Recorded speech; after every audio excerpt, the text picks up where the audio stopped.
perencanaan laba jangka pendek, serta studi kasus pada UMKM Okazaki Farm Hidroponik. Perencanaan laba jangka pendek dilakukan sebagai bagian dari proses penyusunan anggaran perusahaan yang dilakukan oleh pihak internal.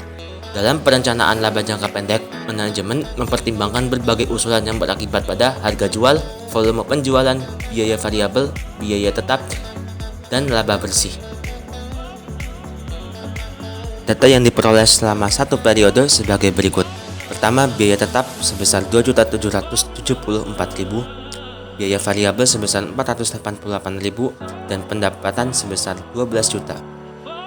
Alat untuk menyusun perencanaan laba jangka pendek. Yang pertama adalah titik impas atau BEP, kedua margin of safety, 3 shutdown point, 4 degree of operating leverage, dan 5 laba kontribusi per unit.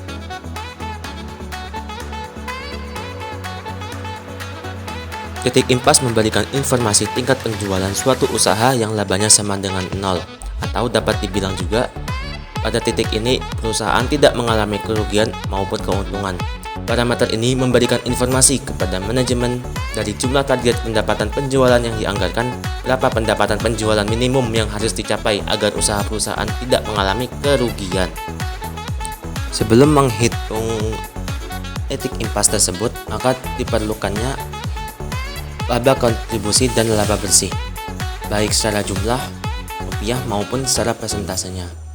Untuk laba kontribusinya, cara mengetahui hal tersebut dengan pendapatan penjualan dikurangi dengan biaya variabel, sedangkan laba bersih yaitu laba kontribusi yang telah diketahui dikurangi dengan biaya tetapnya. Di sini biaya laba kontribusinya sebesar 11.512.000 dengan persentase 96%, serta laba bersih yang diperoleh yaitu 8.713.000 dengan persentase 72,89%.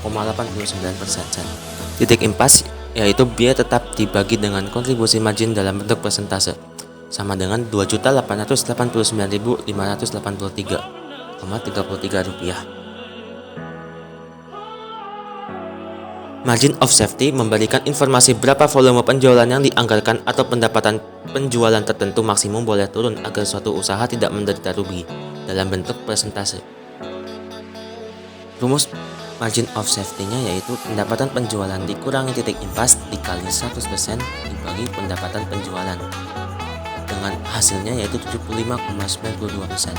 Artinya, perusahaan UMKM Okazaki Farm tidak boleh melebihi dari 75,92% penurunan volume penjualan dalam satu periode.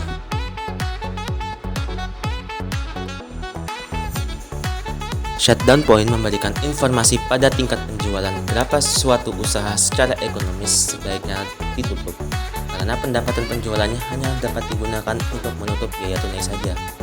Untuk biaya lain-lainnya tidak dapat dipenuhi.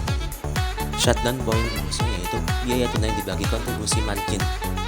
Biaya tunai diketahui dengan cara biaya tetap yang dikeluarkan secara nyata atau langsung, seperti biaya tenaga kerja dan juga biaya sewa.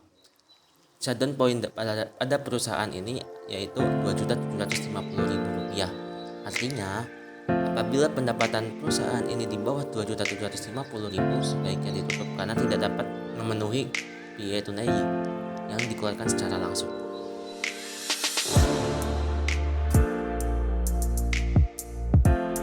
Degree of operating leverage memberikan informasi berapa kali lipat persentase tertentu perubahan pendapatan penjualan yang mengakibatkan perubahan laba bersih. Untuk mengetahui degree of operating leverage yaitu kontribusi margin dibagi dengan laba bersih dalam bentuk rupiah, dan sama hasilnya yaitu 1,4 kali lipat. Artinya, apabila terjadi kenaikan penjualan sebesar 1%, maka laba yang diperoleh meningkat sebesar 1,4 kali lipatnya.